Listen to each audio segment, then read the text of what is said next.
नमस्कार दोस्तों, स्वागत है आपका मेरी क्लास में। इस बार थोड़ा वीडियो जो आई ये वाली ये थोड़ा लेट आई क्योंकि थोड़ा बिजी था। तो संडे के दिन आपकी जो हिस्ट्री या उत्तराखंड की वीडियो आ जाएगी। आज हम पॉलिटी को ही कंटिन्यू कर रहे हैं। जो हमारा मौलिक अधिकार वाला सेक्शन था उसे हम कंटिन्यू करते हैं। तो अभी तक हमने आपके दो मौलिक अधिकार मैंने आपको पढ़ा दिए हैं। पहला था आपका समानता का अधिकार, जिसमें हमने आर्टिकल 14 से लेकर आर्टिकल 18 तक हमने पढ़ लिया था। लास्ट टाइम जो हमने डिस्कस किया था वो था हमारा दूसरा मौलिक अधिकार, जो था आपका राइट टू फ्रीडम, स्वतंत्रता का अधिकार। और स्वतंत्रता के अधिकार में मैंने आपको दो फंडामेंटल राइट्स आपके बता दिए थे। एक आर्टिकल 19 था आपका, जो था आपका 6 प्रकार की जिसमें स्वतंत्रताएं आपको पढ़ाई गई थी, जिसमें आपको आरटीआई भी पढ़ाया गया था और आरटीआई के साथ साथ मीडिया की फ्रीडम भी पढ़ाई गई थी।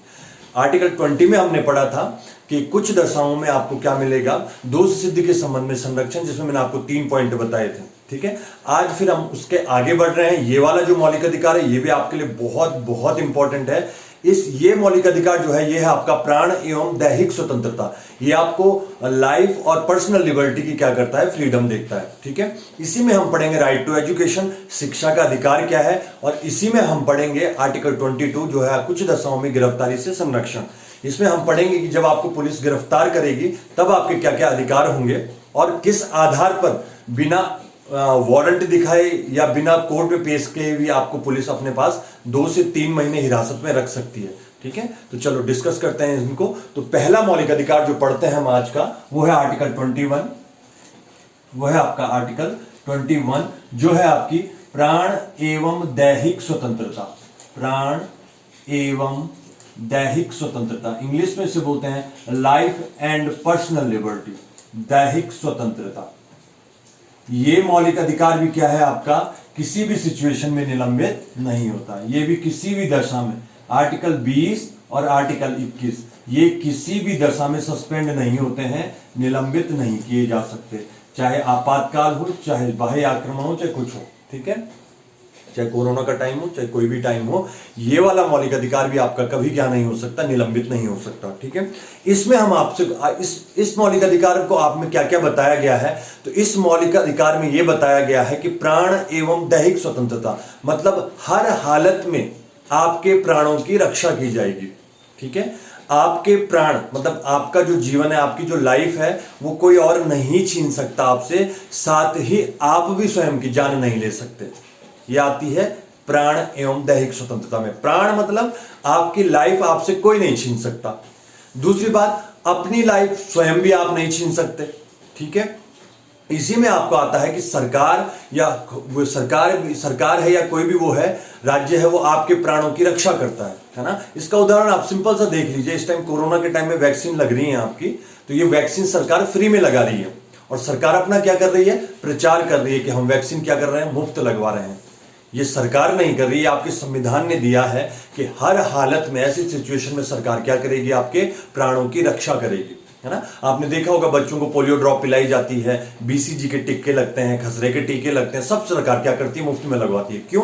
क्योंकि यह आपका मौलिक अधिकार है कि आपके प्राणों की रक्षा की जाएगी। तो आपने देखा है होर्डिंग पे जो सरकार है वो क्या करती है, मुफ्त वैक्सीन हम लगा रहे हैं। तो ये सरकार नहीं कर रही है, ये आपको संविधान ने आपको मौलिक अधिकार दिया है कि आपके प्राणों की रक्षा की जाएगी। साथ ही में इसमें क्या बोला है कि आप स्वयं भी अपने प्राण नहीं ले सकते, औरों की तो छोड़ो, स्वयं भी आप अपने आप को नहीं मार सकते, स्वयं भी क्या कर सकते हैं, आप अपने प्राण नहीं ले सकते हैं। ठीक है, आपने देखा होगा यदि आप सुसाइड करते हैं, आत्महत्या करते हैं, तो अगर आत्महत्या कर दी तब तो गए आप। ठीक है, आत्महत्या कर दी और मर गए तो तब तो ठीक है, पर अगर कहीं आत्महत्या में आप बच जाते हैं तो उसके बावजूद आप पे क्या किया जाता है, केस किया जाता है आईपीसी की धारा 309 के तहत। ठीक है, उसमें भी क्या किया जाता है, अगर आप अटेम्प्ट टू सुसाइड करते हैं और बच जाते हैं तो उसमें क्या होगा, आपके ऊपर केस किया जाएगा, है ना। तो आपने कई जगह देखा होगा, जैसे कोई देखा होगा जो बेरोजगार युवक रहते हैं, टंकियों पे चढ़ जाते हैं या कोई अपनी मांगों के लिए कहीं चढ़ जाता है, तो पुलिस बड़ा मनोबल करती है उन्हें नीचे उतारने के लिए। ठीक है, तो बड़ा हाथ पांव जोड़ती कि नीचे उतर जाओ, नीचे उतर जाओ, और जैसे ही नीचे उतरे वैसे ही उसी टंकी के पीछे ले जाकर उन्हें क्या करते हैं, डंडे मारते हैं, है ना। ये किस लिए? क्योंकि सरकार क्या करेगी, हर हालत में आपके प्राणों की रक्षा करेगी। ये क्या है, आपका मौलिक अधिकार है। ठीक है, तो आपकी जान कोई और नहीं ले सकता, ठीक है, साथ ही स्वयं भी आप अपने प्राण नहीं ले सकते, ठीक है। अगला आता है इसमें पर्सनल लिबर्टी। इसमें क्या आता है आपका दैहिक स्वतंत्रता। तो इसमें कुछ अधिकार आते हैं, जैसे क्या क्या अधिकार है प्राण दैहिक स्वतंत्र में। जैसे सबसे पहले है आपका निजता का अधिकार, आपकी प्राइवेसी, निजता का अधिकार, ये भी आर्टिकल 21 में आएगा। भाई आप अपनी चीज है वो पर्सनल रखना चाहते हैं, नहीं बताना चाहते हैं किसी को, तो आपको कोई फोर्स नहीं करेगा ना बता, है ना। कोई आदमी अकेला रहना चाहता है, उसका ना कोई दोस्त है ना, ना वो किसी से ज्यादा बातचीत करता है, वो अपने आप में मगन है, तो आप उसको प्रोवोक नहीं कर सकते कि बता भाई तू चुप क्यों है, बता भाई तू कुछ सैड है, क्योंकि वो क्या है, उसकी निजता है, उसकी पर्सनल लाइफ है, वो नहीं बताना चाहता, है ना। इसमें सबसे अच्छा उदाहरण रखा गया है पति पत्नी वाला। इसमें सबसे अच्छा उदाहरण रखा गया है पति पत्नी वाला, है ना। क्योंकि पति तो ये समझते हैं कि जो पत्नियां हैं वो क्या है, अब उनसे शादी हो गई तो एक तरह से क्या हो गई, हमारी वो प्रॉपर्टी हो गई है ना, एक तरह से गुलाम हो चुकी हैं। अब जो पति बोलेगा वो पत्नी करेगी। तो यहां पर यह भी आता है कि जो पति और पत्नी है, तो अगर अब पत्नी अपने पति से कुछ बताना नहीं चाहती है, कुछ उसकी पर्सनल रीजन है वो नहीं बताना चाहती है, तो पति उसको फोर्स नहीं करेगा कि बता ना, तू बता, ठीक है। ये केस हुआ था एक दिल्ली में कि वो रात को किसी से चैट कर रही थी, जो वाइफ थी, और जो हस्बैंड थे वो बगल में सो रखे थे। तो उन्होंने उससे पूछा भाई किससे चैट करी, तो पत्नी ने नहीं बताया मैं किससे चैट कर रही हूँ, ठीक है। तो पति ने क्या कर दिया, तलाक की अर्जी डाली, डिवोर्स का केस डाल दिया कोर्ट में। तो कोर्ट में जज पूछता है, हमारे यहाँ तो हिंदू मैरिज एक्ट के तहत तो होती है ना कार्यवाही, तो उसने पूछा गया भाई हाँ भाई तलाक का रीजन क्या है, तो उसने बताया भाई ये रीजन है। तो उसने बोला ये तो कोई रीजन नहीं हुआ कि अगर आपने उससे शादी करी है तो इसका मतलब ये थोड़ी है कि आप क्या करेंगे, उसको आपने खरीद लिया है ना। तो दोनों के बीच क्या होनी चाहिए, ये होना चाहिए कि निज, पति के भी कुछ पर्सनल मामले हो सकते हैं, पत्नी के भी कुछ पर्सनल मामले हो सकते हैं।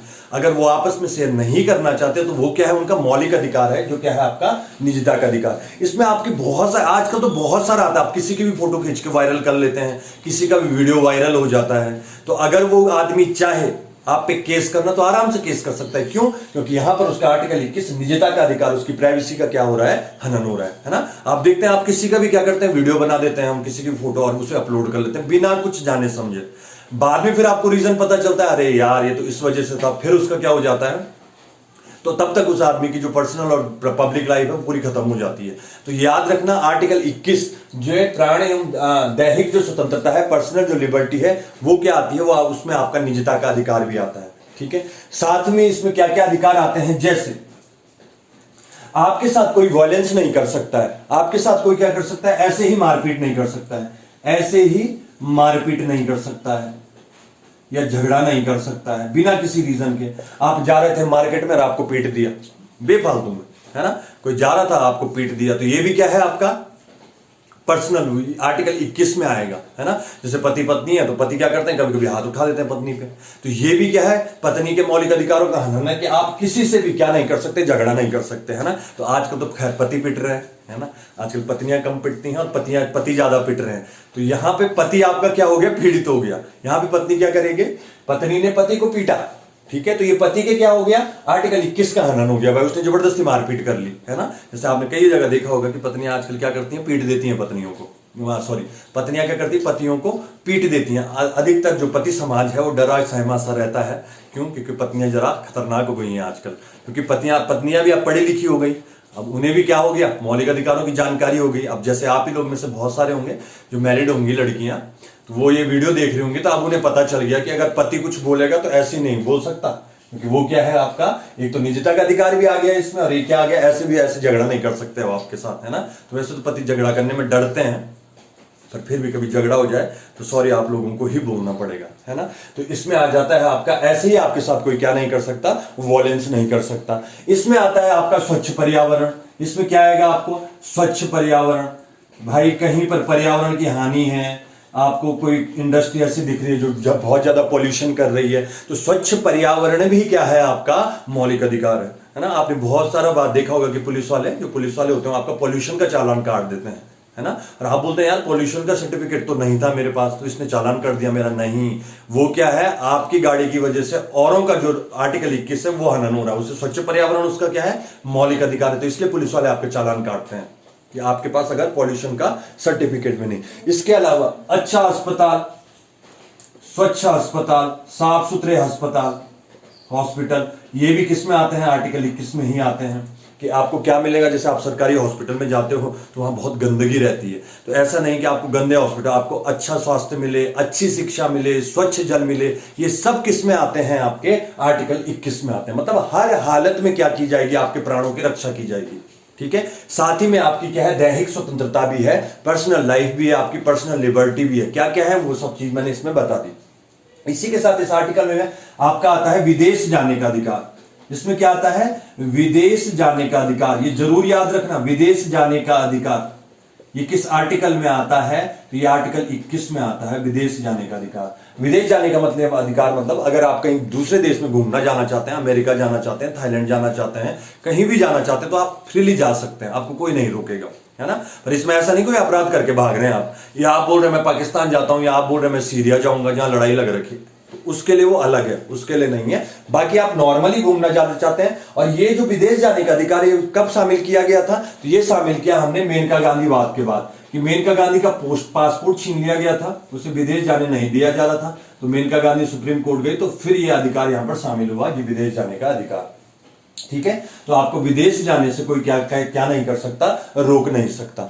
ठीक है, तो विदेश जाने का अधिकार भी किस में आएगा, आर्टिकल 21 में आएगा। ठीक है, तो और भी बहुत सारे हैं, वो मतलब नहीं है, पर मैं आपको ये समझा रहा हूं कि प्राण एवं दैहिक स्वतंत्रता में क्या क्या आएंगे। और ये ऐसा आर्टिकल है जो किसी भी परिस्थिति में आपका क्या नहीं होगा, निलंबित नहीं होगा। और सरकार हर एक को संभव कोशिश ये करेगी कि आपके प्राणों की रक्षा करे, साथ में आप भी अपने प्राण नहीं ले सकते। इसके अलावा मैंने आपको बता दिया निजता का अधिकार, आपकी जो प्राइवेसी होगी वो इसी में आएगी। ऐसे ही आपसे कोई झगड़ा नहीं कर सकता, आप मारपीट नहीं कर सकते, आपको जैसे आप जाते हैं पुलिस वालों ने आप पे हाथ उठा दिया, डंडा मार दिया, नहीं कर सकते। क्यों? क्योंकि ऐसे ही आपसे कोई क्या नहीं कर सकता, झगड़ा नहीं कर सकता। ये क्या है, आपका आर्टिकल 21 में आता है। इसके अलावा स्वच्छ पर्यावरण, अच्छा हॉस्पिटल, अच्छी शिक्षा, स्वच्छ जल, ये सब किस में आएंगे, आर्टिकल 21 में आएंगे। इसके अलावा विदेश जाने का अधिकार जो है वो भी किस में आएगा, वो भी आर्टिकल 21 में आएगा। तो ये था आपका आर्टिकल 21, जिसमें ये बोलता है प्राण एवं दैहिक स्वतंत्रता, लाइफ और पर्सनल लिबर्टी से बोलते हैं। ठीक है, तो हर मामले में क्या की जाएगी, आपके प्राणों की रक्षा की जाएगी। ठीक है, और पत्नियों के लिए तो बहुत खास है ये, पतियों के लिए बहुत खास है। ठीक है, जो पीड़ित पति हैं उनके लिए बहुत खास है। ठीक है, उनके साथ ऐसी पत्नी मारपीट नहीं कर सकती, ऐसे ही उनके साथ क्या कर नहीं सकती, उनकी पर्सनल लाइफ को ऐसे ही नहीं पूछ सकते कि कहाँ गया था, दोस्तों के साथ क्या कर रहा था। ठीक है, भले बाद में वैसे हो जाए, पर अभी उस पर नहीं बता सकता हूँ। ठीक है, चलो अगला आते हैं इसी आर्टिकल 21 में। इसी आर्टिकल 21 का ए आपने याद रखना, ये बहुत इंपॉर्टेंट है। आर्टिकल 21A अगर हिंदी में इसे याद रखोगे तो आर्टिकल 21 का, तो मैंने बोला था जहां पे भी कैपिटल लेटर आ गया तो इसका मतलब इसको कब जोड़ा गया है, हमने इसको बाद में जोड़ा है। तो आपने याद रखना है आर्टिकल 21A क्या है। तो आर्टिकल 21A है क्या, तो यह है आपका शिक्षा का अधिकार। यह है आपका शिक्षा का अधिकार, इंग्लिश में से बोलते हैं राइट टू एजुकेशन, RTE। याद रखना वो RTI था, राइट टू इंफॉर्मेशन, सूचना का अधिकार। यह है RTE, राइट टू एजुकेशन, शिक्षा का अधिकार। ठीक है, तो आर्टिकल 21A में क्या है, शिक्षा का अधिकार। शिक्षा का अधिकार क्या है कि 6 से 14 वर्ष तक के बच्चों को, 6 से 14 वर्ष तक के बच्चों को निःशुल्क शिक्षा दी जाएगी। भाई क्या दी जाएगी, 6 से 14 वर्ष तक के बच्चों को निःशुल्क शिक्षा दी जाएगी। ये सरकार की जिम्मेदारी होगी कि वो 6 से 14 वर्ष के तक के बच्चों को क्या कराए, निःशुल्क शिक्षा उपलब्ध करवाए। ठीक है, अब 21A है, कैपिटल है, तो मैंने बोला जब भी कैपिटल आता है तो इसको पक्का क्या किया गया होगा, बाद में जोड़ा गया होगा। तो आपने याद रखना है कि शिक्षा के अधिकार को, RTE को मौलिक अधिकार कब बनाया गया, फंडामेंटल राइट्स कब बनाया गया। तो आपने याद रखना है कि 86वां संविधान संशोधन, 86वां संविधान संशोधन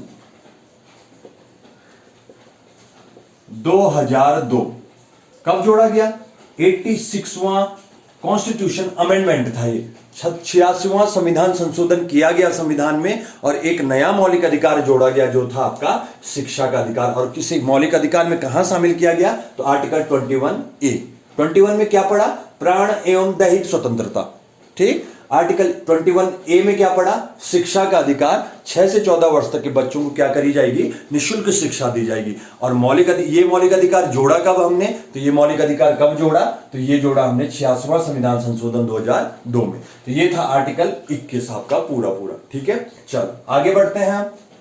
अब आते हैं आर्टिकल 22 पे। अब आर्टिकल 22 भी आपके लिए बहुत इंपॉर्टेंट है। मौलिक अधिकार तो सारे ही इंपॉर्टेंट है, पर इनसे आप ज्यादा रिलेट कर पाएंगे, है ना। जैसे 19 हो गया, 20 हो गया, 21 हो गया और 22 हो गया, ठीक है। तो देखो आर्टिकल 22 क्या बोलता है, अनुच्छेद 22 क्या बोलता है, अनुच्छेद 22, अनुच्छेद 22 आपको बोलता है कुछ दशाओं में,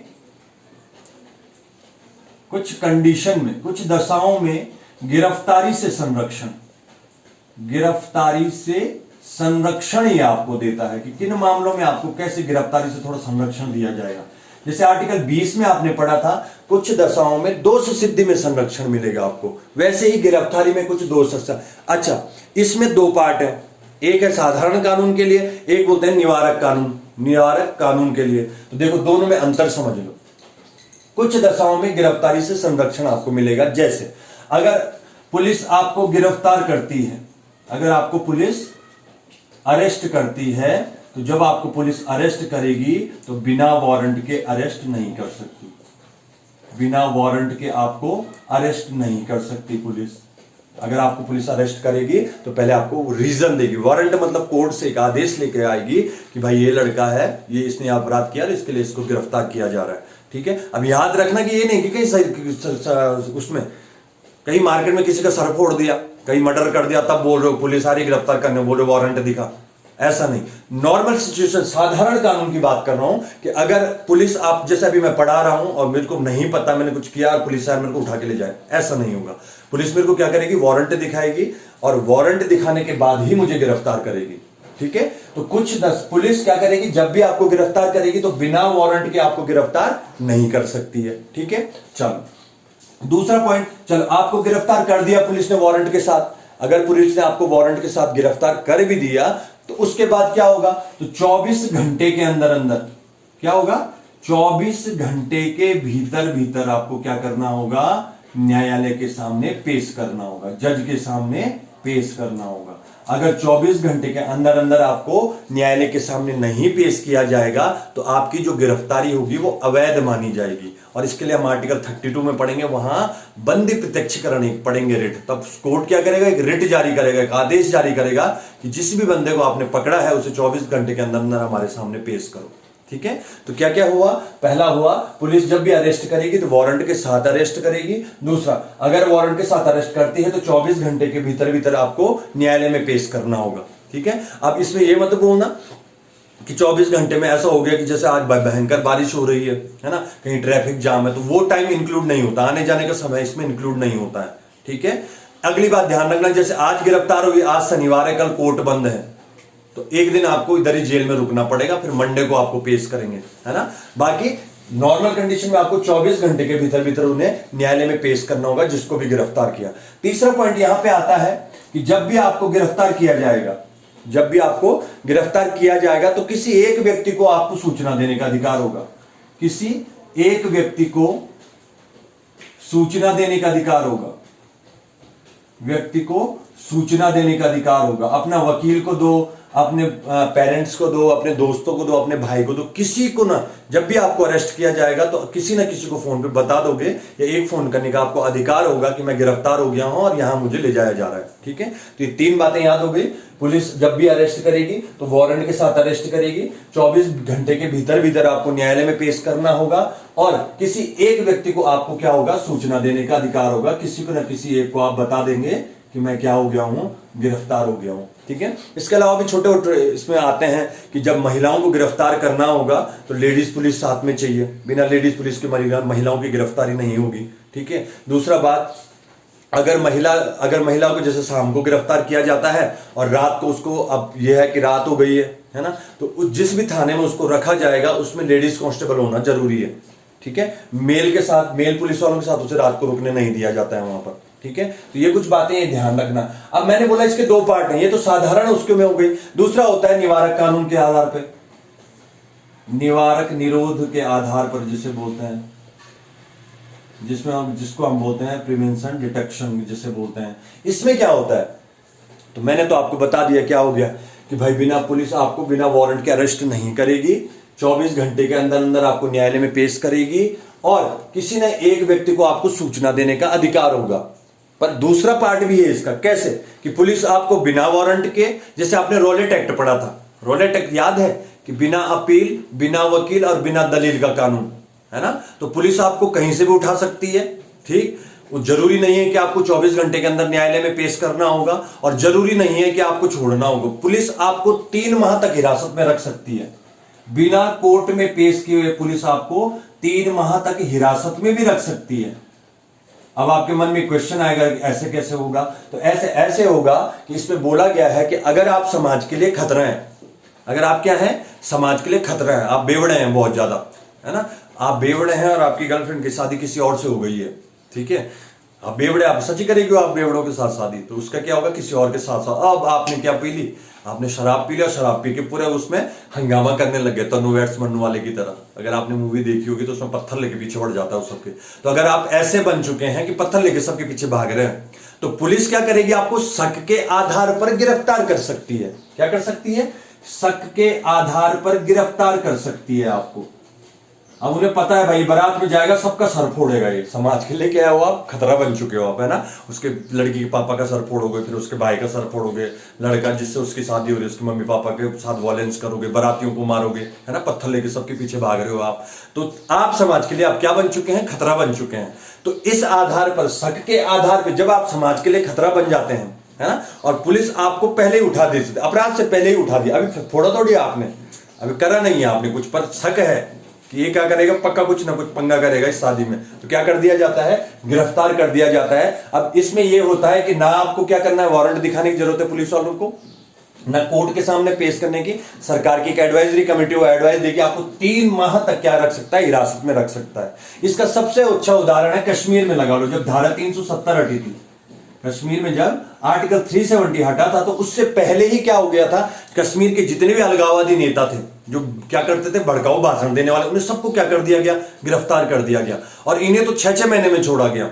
ऐसा क्यों? क्योंकि उन्हें पता था कि आर्टिकल 370 हटेगी, ये क्या देंगे, भड़काऊ भाषण देंगे, भड़काऊ भाषण देंगे तो क्या हो जाएगा, दंगा हो जाएगा, तो ये समाज के लिए खतरा है। तो इसलिए पुलिस ने उन्हें क्या कर दिया, पहले ही शक के आधार पर क्या कर दिया, नजरबंद कर दिया, गिरफ्तार कर दिया, घर के अंदर रख दिया जाता है, फोन लाइन काट दी जाती है, टीवी कनेक्शन काट दिया जाता है, बाहरी दुनिया से आपका संपर्क काट दिया जाता है। इसे नजरबंद भी बोल सकते हैं। आपने देखा होगा फारूक अब्दुल्ला को, उनको 6 महीने में छोड़ा, किसी को 3 महीने में छोड़ा।